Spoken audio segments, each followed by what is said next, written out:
anxiety about the unknown. I could hear the steps walking up the stairs. For reals, I was literally He had hiding all under the black bed. eyes. There was no light in All of a his sudden, eyes. this huge object with lights was on top of us, and it made no sound. The anguish. She's probably just worried about the life that she just left, about maybe the house. The fear. It wasn't like the house itself cracking, but the floorboards next to us cracking. Yes, this happened.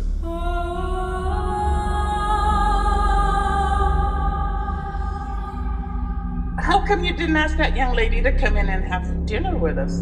And I said, what young lady? We were all looking at him, and what young lady? We are the only persons here. Welcome to Yes, This Happened, the podcast with true horror stories as told by listeners like you. It has been argued that some spirits become stuck in our physical world and that they still feel the emotions they did when they were alive. They may not even be aware they died or are so concerned with some unfinished business or a message they need to convey that they stay behind and do not go into the light.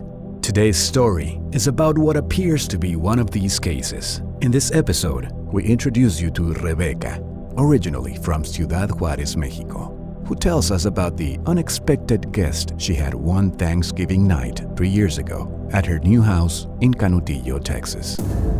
Well, my situation was really shocking because about 4 years ago, my husband and I decided to buy a little larger home. And we were looking around until we found this house that we found interesting, and we liked it a lot. And talking to our realtor, he told us that the house was being sold by a widower because his wife had died recently at a very young age, that she had gotten ill all of a sudden, and that 2 weeks after she was gone. She passed away. So it was a really fast illness and a really fast death. And when I asked him who these people were, he gave me the name of the husband, and it didn't ring a bell to me at all until he then said the name of the wife, who, as I said, was deceased. And when he said her name, I was really surprised because I remembered that name because a young lady had been a student with that name at the same high school that I had gone to. I was a sophomore when that young lady, when his wife, had been a senior.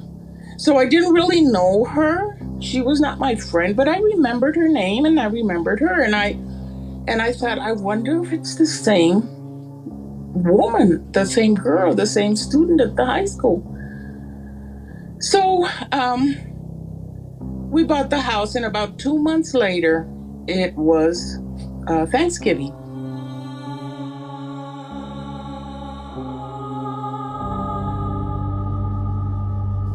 And so my husband and I invited my sister-in-law with her husband to Thanksgiving dinner, and another couple that we know from church, and my father-in-law, who is a widower, and of course my 3 boys who were 12, 14, and 16 at the time. We had a wonderful Thanksgiving dinner. We were joking around and saying what we wanted for Christmas, giving each other hints and laughing at a few jokes. And right before the dessert, my father-in-law decided that he was going to be a really nice guy and help us pick up the table. So he got a few plates and started toward the kitchen, and he went into the kitchen. Now, there's a big window right above the kitchen sink, and it was open because it was a very mild November. It really wasn't as cold as it can get. So the window was open. And all of a sudden, when he looked up, he saw that there was a young lady standing right outside the window, but she was looking out into the patio area, so she had her back to him. But then when he went into the kitchen, she started to turn around and they met. They saw each other face to face, and he smiled and she smiled. And he said, hello. And she said, hello. And as he looked at her, he was thinking, oh my goodness, she looks a lot like one of my daughter-in-law's friends. In other words, one of my friends. And so my father-in-law said, hey, are you related to so-and-so? She's a good friend of my daughter-in-law. And so this young lady that was outside on the porch area said, no, I'm not related. And then my father-in-law said, okay, you kind of look like her. And then the young lady just kind of smiled, and then she turned again toward the patio area and she gave him her back again. And then all of a sudden she just turned and started walking out to what my father-in-law thought was the side gate of the patio, and apparently he thought she walked out. So we came back to the dining room and sat down, and he says, hey, how come you didn't ask that young lady to come in and have dinner with us?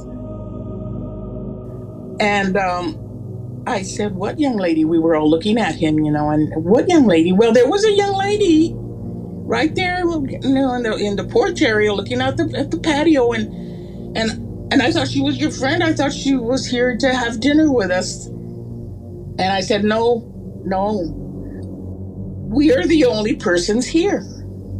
And then my sister-in-law turned around and said, Dad, don't start. Yes, this happened.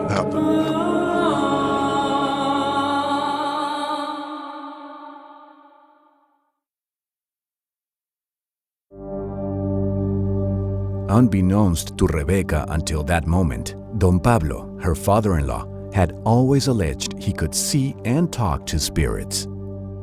And this wasn't the first time that this had happened to him. Apparently, he goes through these things like several times a year.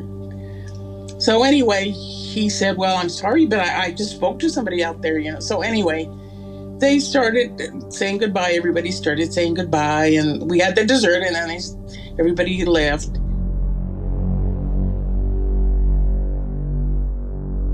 Learning that her father-in-law had a conversation with a stranger in her own kitchen would have been enough to scare Rebecca. But when she realized the description of the woman fit the previous owner, the girl she remembered from high school, and the fact that no one else saw her, the feeling was unsettling. So she devised a plan. I remembered that I had a yearbook that I had kept from that high school. And I thought, I wonder if this student, this young lady that apparently had lived here, I wonder if her picture is in the yearbook. So I got the yearbook, which was 12, 15 years old, and I looked, and I saw the picture of that young lady that I had remembered. Now I remember that my father-in-law said that the young lady he had seen out in the porch area, she was wearing her hair parted down the middle.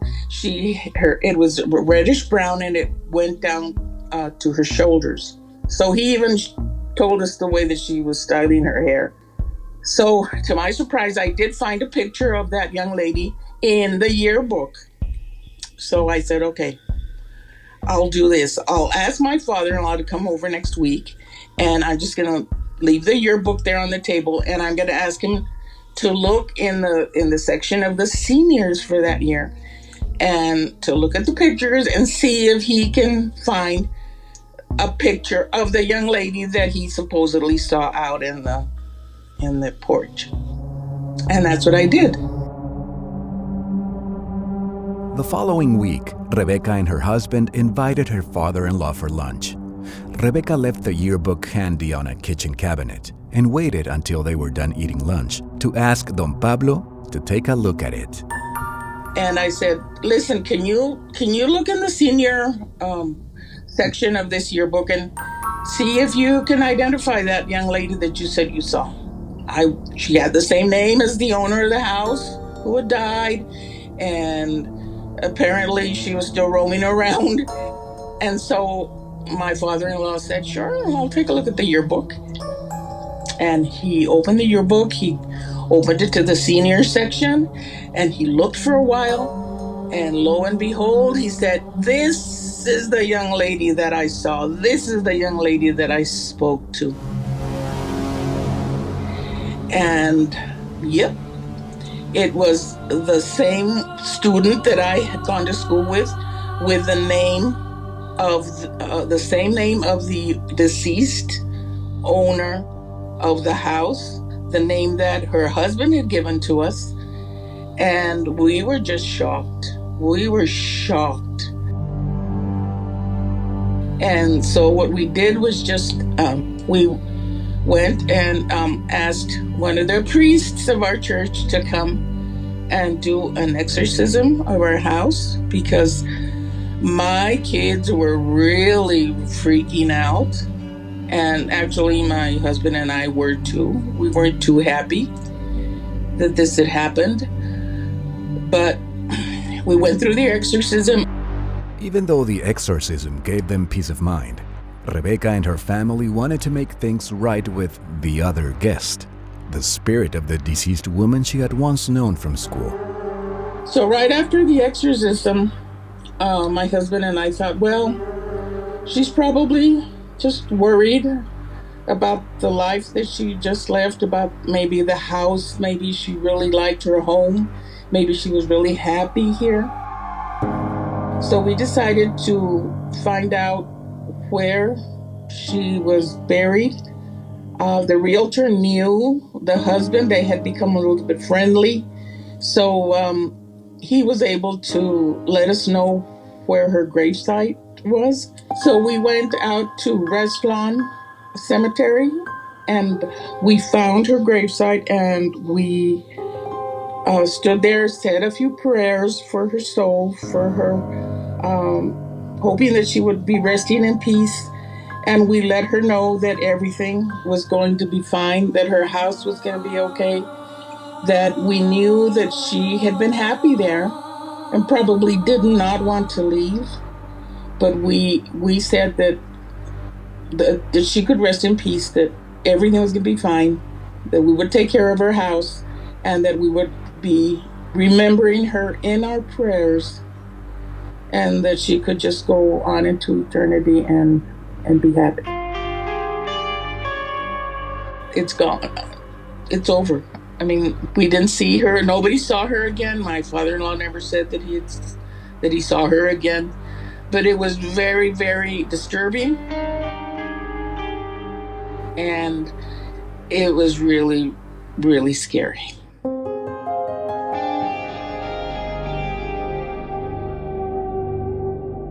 Some people say that unfinished business keeps spirits in this dimension until they are helped by the living. Could it be that Don Pablo, Rebecca's father-in-law, was just an old man with an overactive imagination or with a certain degree of senility? Or could it be that the spirit of the woman who previously lived in that house really had some unfinished business? We will never know. Rebecca's testimony remains with us as proof of what could be paranormal events that transcended their dimension to meet us at ours. What do you believe? On the next episode of Yes, This Happened. So my son and I were at the house at night. He was playing video games in his room. I was in my bedroom getting ready to sleep. And I suddenly heard someone knocking at the door. So I went to the door, and my husband wasn't due to come home for another hour or so. I did think my husband might have forgotten his keys or something like that had happened. So I went to the door, I asked who it was, and before anyone answered me, my son asked me, "Who is that lady?" A mysterious visitor shows up at Matilda's house while living in Italy. And finally, about 5 minutes later, because his office was really close, my husband comes in the house. He opens the door and he says, "There's nobody outside. There's nobody in our property. Everything is closed. The fence gate was closed with a lock, unless someone just, jumped the fence." But it didn't make sense because my son, and what I heard was the voice of an old lady. My son was saying it was an old lady. It was very confusing and very strange. People who return after passing away walk by our side.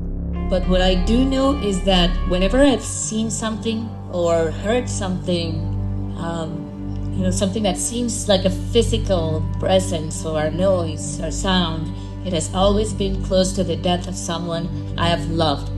Maybe it's a way of coming and say goodbye, or just, make me understand I was important for them. A first-hand account from an experiencer, meeting people that have passed on throughout her life since her teenage years in Mexico. For example, one of the things that happened to me when I was younger, I was in school and my classes ended very late at night because I had the second shift in school. So almost at the end of the year, one of my best friends passed away. He was really young. He wasn't even 23 years old, I believe. And for me and my friends, it was a very big shock when you're that young, It hadn't been a month since he had passed away, since my friend died. I was still very sad. I still couldn't believe it, but, the daily things of life were already starting to settle in again. I was getting used to this new normal. So that time I got onto the school bus. I was going back home. When I got in, it was almost empty, and I sat on the window seat, and there was a free seat right next to me.